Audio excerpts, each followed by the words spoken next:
Hey everybody, Eric Dorward here with the Spartan Rocketry Club for our next installment of building the Rocketarium Mega Rebel. So now we're going to start assembling the skeleton of this rocket, and right now it's separated in two separate bags, which is very nice, convenient, but of course we do need to open them.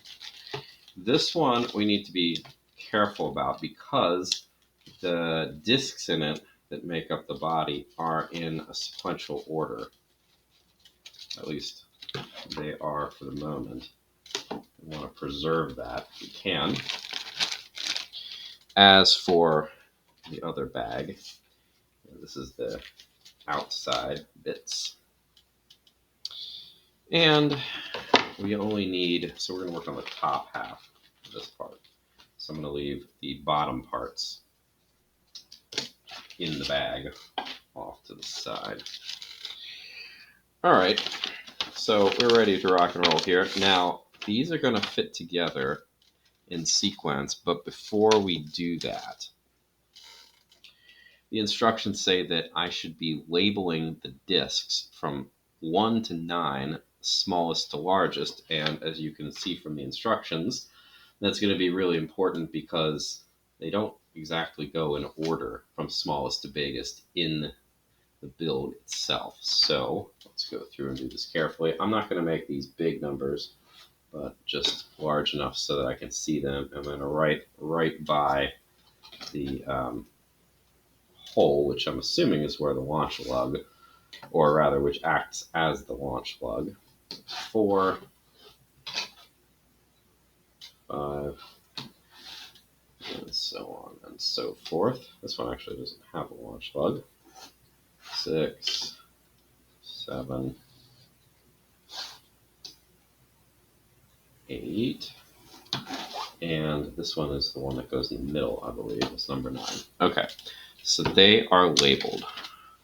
So that's taken care of. It is important to note, and it's kind of ironic that it doesn't tell you this until fairly later. If you want to do any painting, that's going to throw off the mass of this. And this thing is about as massive as an Estes D or E12 can handle. So if you want to paint it, you have to be willing to use composites. So all the more reason for me not to paint it. I want to fly it with black powder motors because that's what I have, at least in part. All right, so the other thing it says is if you painted the body tube, so this thing, which is just kind of chilling out here, you're going to have to sand, not this part, here we are, this hole in the middle to make sure that it's going to fit. Again, did I paint it? No, so I can skip right ahead with that. Now, the pieces I need for this are my 4 exterior parts and numbers 1, 2, not 3 or 4, 5, and 7. The rest of these are going to go off to the side for the time being, and those are the ones that I need. Hopefully, they all have a hole in it. Hopefully, all the holes line up. All right, now, the weird thing about this, too, is probably in order to cut down on the mass of it, we're not going to use wood glue in spite of the fact that we're gluing wood together. Everything in here is going to get glued with CA glue, that is to say, crazy glue, which means that I need to make sure that my crazy glue is actually going to pour, and this one, like I said, is getting to the point where the nozzle's clogging pretty much every time. So I'm going to clean that out before I actually get started here. This gets pretty old pretty quick, and I'm probably going to replace, that's interesting, replace my glue here pretty shortly. That should probably be pretty good. I'm just going to leave the cap on, but not like actually in place. It's interesting that it's pushed off the paint or rubber covering.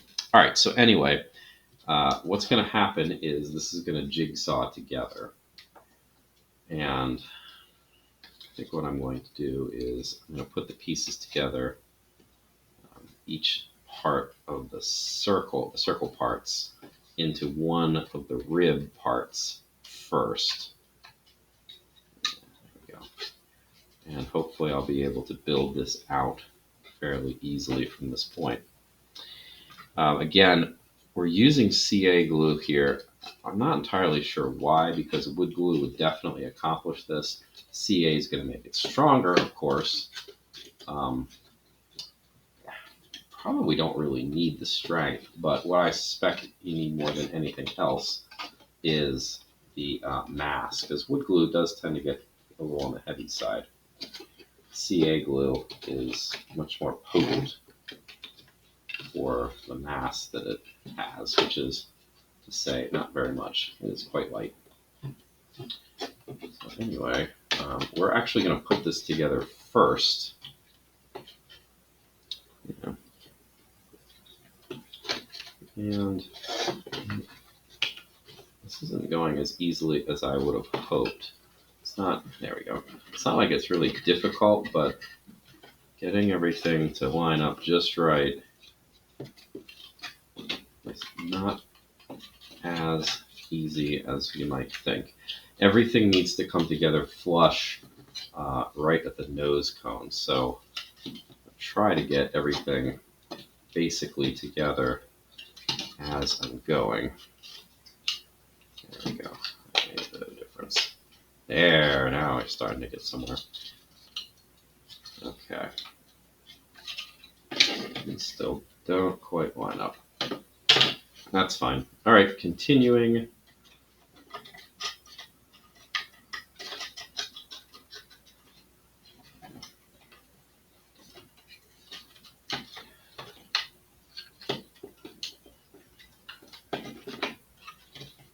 Just a little bit of wiggling seems to make a good amount of progress here.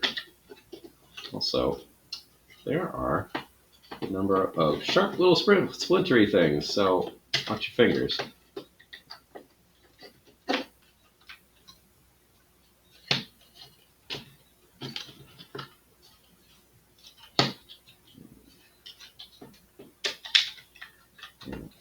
This one I'm having some difficulty getting the bottom and the top to cooperate at the same time. That seems to be making progress. Okay.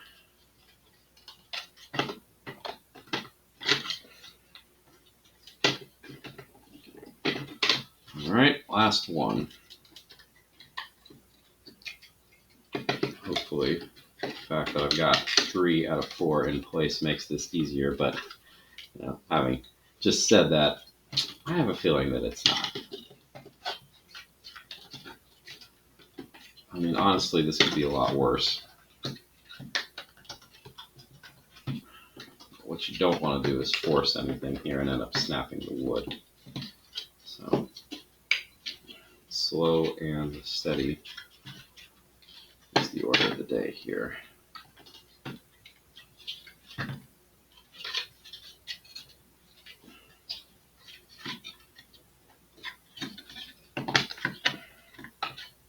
Getting close.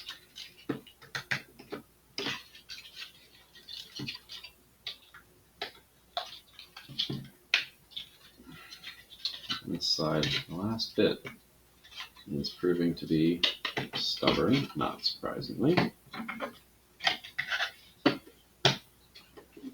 Well, that's nice. That part, at least, was kind of like decided it was going to snap right into place.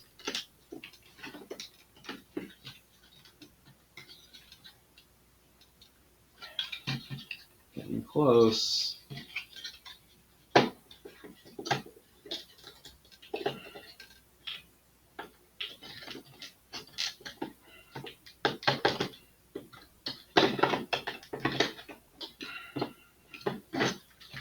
That is really close. By the way, I didn't sand any of these, partially because the directions didn't say to, but also because I was concerned about sanding messing with the fit.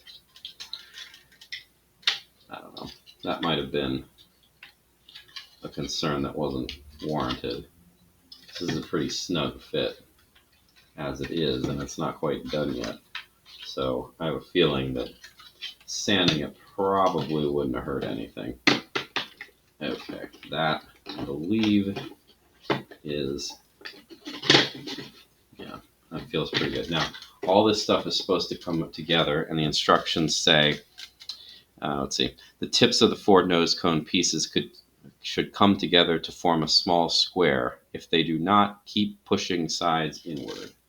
Well, they are, it's an open square. I think that's what the instructions mean. I mean, it wouldn't fit together in such a way that would make a closed square anyway. So I believe this is as together as it is supposed to get. Honestly, I mean, I don't know. I could have standed this, but this thing is, it's not ever going to be aerodynamic. It's not even supposed to be, right? So that's not a concern. And the pieces, they fit together reasonably well as is. So I don't think I would really want to try to mess with the fit by sanding it. All right.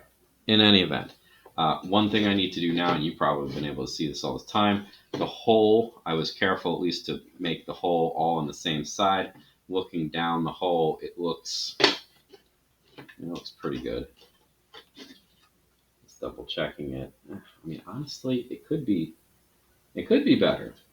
It could be better, but I don't think that there's a lot that I could do to change how well the hole lines up at this point. Just going to make sure that all the pieces are pushed in, and that's probably about as good as I can do in order to line the hole up. Yeah, that actually made a slight difference. Anyway, all right, the set of the tabs and side pieces should be, I'm going to put them inside of the slot on 9. Now, this is not permanent fix. It's just going to act as a guide. And I do want to line the hole up just because.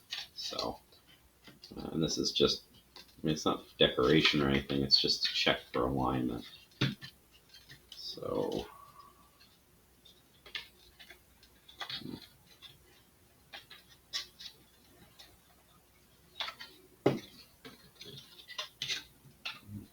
one of them is happy to go in, but the other one's not so much.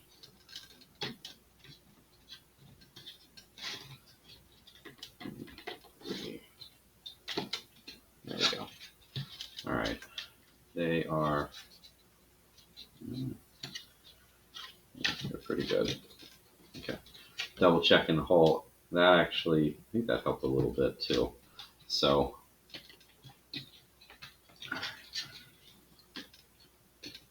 yeah, this one piece right here just doesn't want to seem to stay exactly where it should, which makes me feel like when I glue that in, I'm definitely going to have to hold it for 15 seconds or so until the crazy glue sets.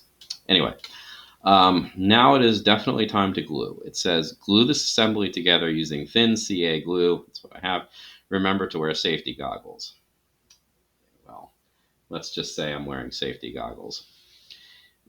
Seriously though, I mean, CA glue is nasty stuff. I'm not entirely sure how you would get it in your eye, but there have been media stories every once in a while of some dum-dum who mistakes this stuff for eye drops, puts it in their eyes, and oh man, is that a mistake. Because of course it instantly bonds to your eyeball, and then how do you remove it? Well, if you got it on your hands, you could rub it off, or you could use nail polish remover or some other solvent to dissolve it, but you don't want to be pouring that stuff in your eye. So yeah, it is a good idea to make sure that you're wearing eye protection, I guess, if you are using this stuff and are likely to send little drops of it flying.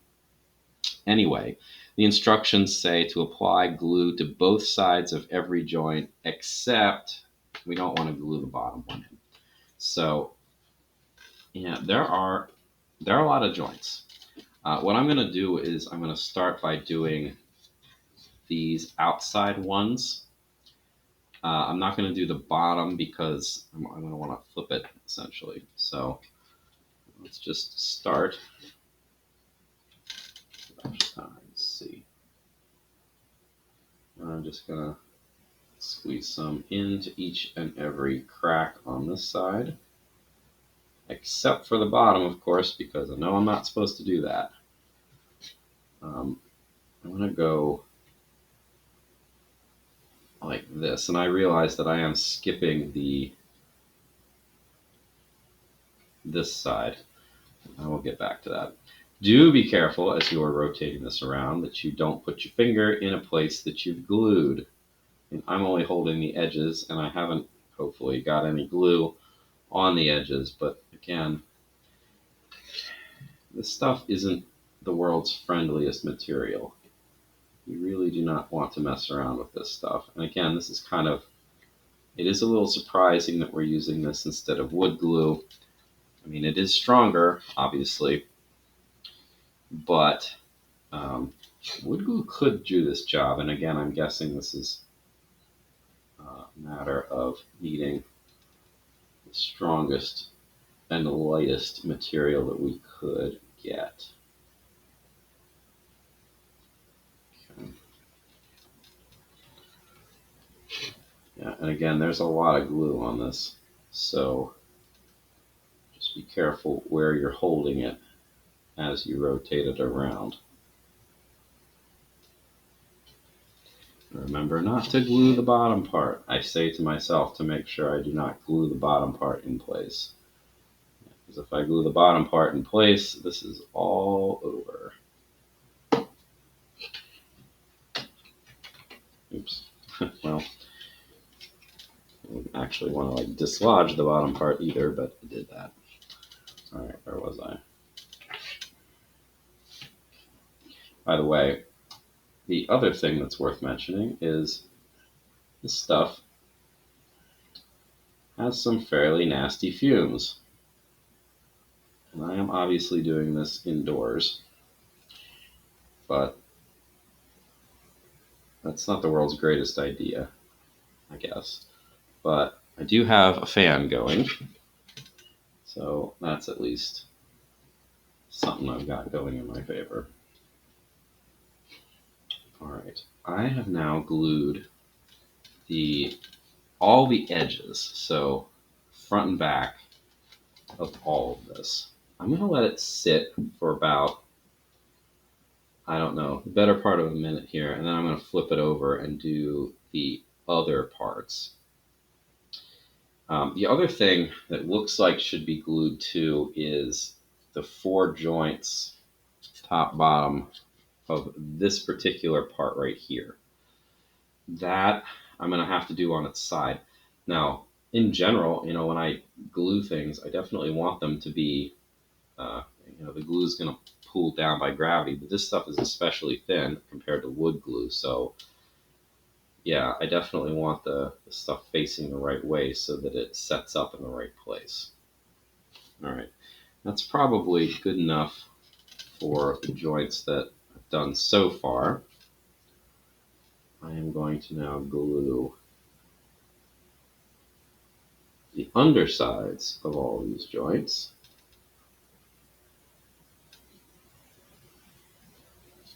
Again, just be careful where you're holding so you don't stick your finger in the glue that you've already done.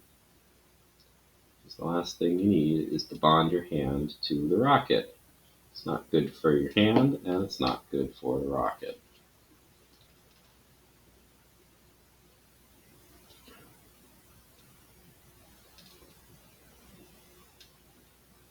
CA, by the way, comes in a variety of viscosities.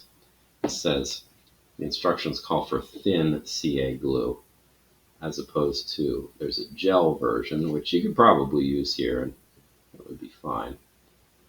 There's also a very thin CA glue, which does have its uses in rocketry.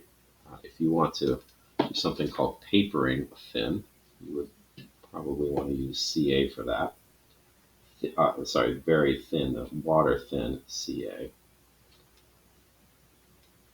It's definitely something that has its uses, but I find that this stuff, the thin but not ridiculously thin CA, pretty much covers all my needs. All right, now I'm going to go in the other direction.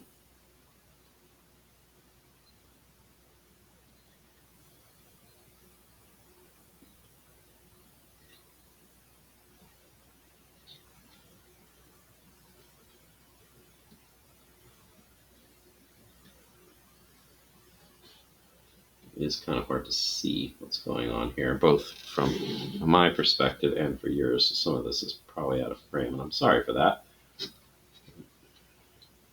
Given that my finger's on the line, I am being a little overly cautious, which is probably cutting into the cinematographic, whatever, cinematic, let's say, elements of this.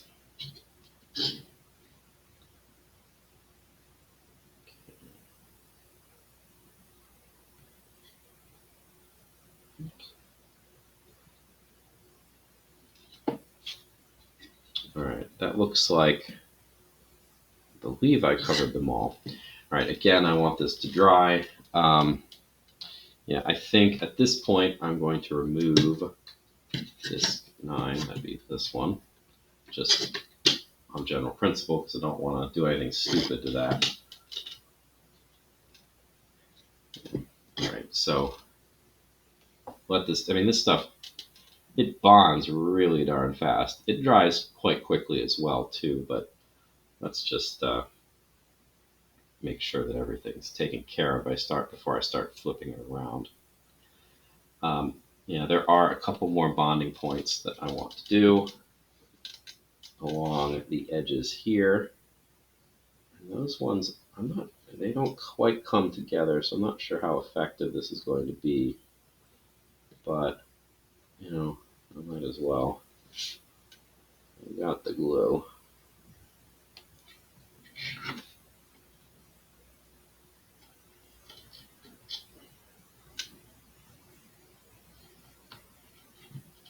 This should be the last one, I think.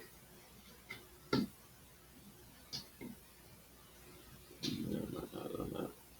Oh, it's kind of hard to tell with this one because there's a gap, and I think I'm just painting CA into the gap more than actually gluing things. All right, that's all the gluing that is liable to get done. I'm going to hold it like this, at least for a little bit, because it is liquid still, and I want that to dry before I either put it up like that and drip glue this way, or apply it like this and potentially glue it to the mat. That would be bad too, ill-advised. All right, anyway, having a last look at this, I'm not gonna do this in this video, but the next thing that I need to do says glue the forward tube assembly into the nose cone. Make sure the end opposite to the side with the coupler sits against disc 5. So that's going to be this part right in here. It's going to go in the hole like so, like that. I'm not going to do that right now because it's easy enough to do in the next video. That can wait. I think I'm pleased with the level of glue drying here. So, ooh boy, see, ooh, there's a run. That probably happened from the my attempt to glue in the cracks. So let's just make sure there aren't any other spots like that. It is somewhat hard to see this stuff because it's clear. But, there's some there too. Okay, that should do it. All right, I'm gonna leave this like that, and should be able to do one last examination here under my light. It looks fine. All right, so that's good enough. Next video, we're going to start by attaching this, and then we will build the bottom part of this. That is the next goal. All right, thanks for watching, and I will see you in that next phase.